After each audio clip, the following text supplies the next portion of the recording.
Welcome to the Daily Dose of Heath. I was just sitting here with my stick, enjoying the sunshine. Anyway, today's a really cool day, exciting day. I'm heading over to Foster Street, Wesleyan Church in Asheboro for the General Superintendent listening tour. The three General Superintendents of the Wesleyan Church are going out to the various districts they represent. They're just having a time of conversation, of question and answer, of talking about the issues that are facing our church and our denomination, and seeing what we can do to make things better so that we can be more effective in reaching people with the gospel of Jesus Christ. I don't think this is one of those things they're doing just to appease people or make it look like they're listening. I really think that this is a proactive step in really hearing the heart of the local church and really making the denomination work for everybody. That's really what it's all about. I'm very excited. I'm excited about the topics we're going to be talking about. A couple of things I just want to address real quick right here, and is one of the things I would like to see our denomination address is our pastoral transition time and the way that we do that. A lot of churches bring in a pastor for a weekend. He preaches a sermon. He will meet with the board. They'll meet his family. They'll interview him. They'll see his, catch his heart and his vision for certain things. But in a weekend, you can't really discover a person's character and competence.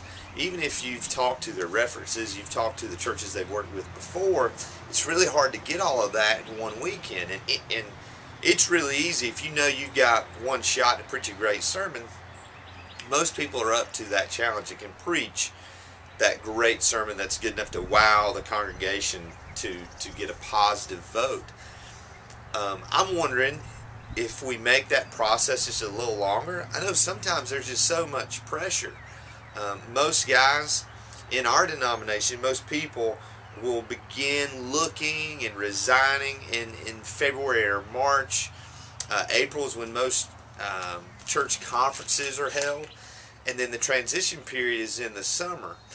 And so a lot of times the way we do it, you're only allowed to interview with one church at a time, and the church is only allowed to interview one candidate at a time. Well, what if your church is looking in March and you're interviewing a guy and you think, well, we really like him, but there's somebody else who maybe resigns a couple of weeks later that you don't ever get the shot at that would have been an even better fit for your church. So I don't know how all that plays out. Don't know how to fix all that. I'm just interested in us acknowledging, this isn't a perfect system. Let's see what we can do to tweak it. Another thing I would like to see us address is, and this falls back a lot on the local church and the senior pastors that are there currently. How many times have you seen a church that just can't seem to build momentum because they bring in a new pastor, he has a good vision, he's engaging the community, they get to a certain point where they're growing and things are going great, and then that pastor leaves and goes somewhere else, feels the Lord calling them someplace else. Well, then the church will bring in a new pastor who maybe has new ideas and new strategies and a new approach to things. And so it's really hard to build momentum when you're having such drastic changes all the time.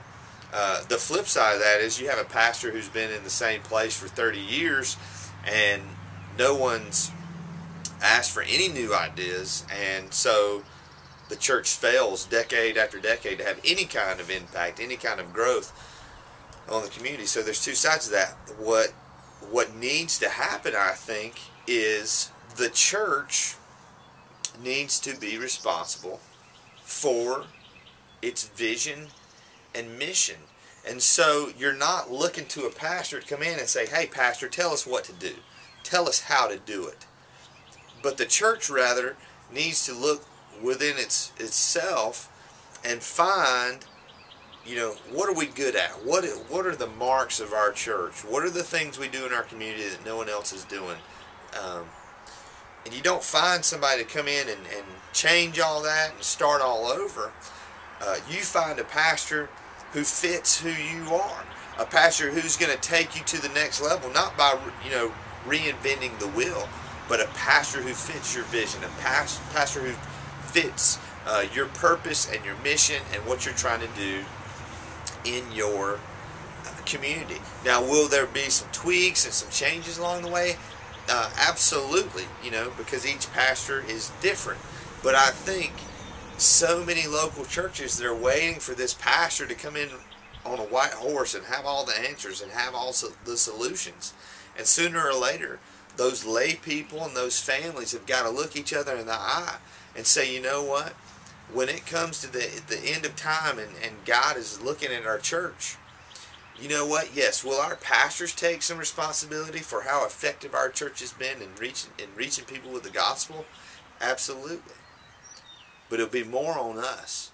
It'll be more on our families, the families that have been in this church for generations, the families that these new families we've brought in. What have we done to keep that passion for reaching lost people alive in our church? And I think that's something that each church, each person, each Christian, each board member, everybody, they've got to take amongst themselves and make something amazing happen for the kingdom. So I'm excited about today. I'm excited to see what the future holds for our denomination. And I think that our best days are ahead. I think the way the culture is changing is so cool. The culture is changing. Everybody today is talking about, social justice and, feeding the poor and providing clean water. And that is our roots as a Wesleyan church. That's what John Wesley was all about. John Wesley didn't believe that you won people simply by preaching at them. He felt that you won people by meeting their needs, by feeding them, by clothing them, by providing them shelter. It's through those things, it's through providing those needs that they're going to listen to the gospel and they're going to understand the message of hope that is Jesus Christ. So I hope you have a great day, and I will talk to you soon.